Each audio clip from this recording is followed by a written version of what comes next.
Kamanghamanghang sunset ang inabangan ng mga nasa Manhattan, New York sa Amerika.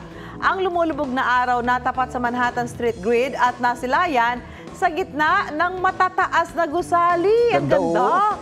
Parang araw yung Stonehenge ng England, kaya tinawag na Manhattanhenge.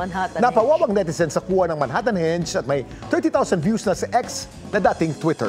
Abay, talaga namang mamamang. Ako, magpapapicture ka dyan.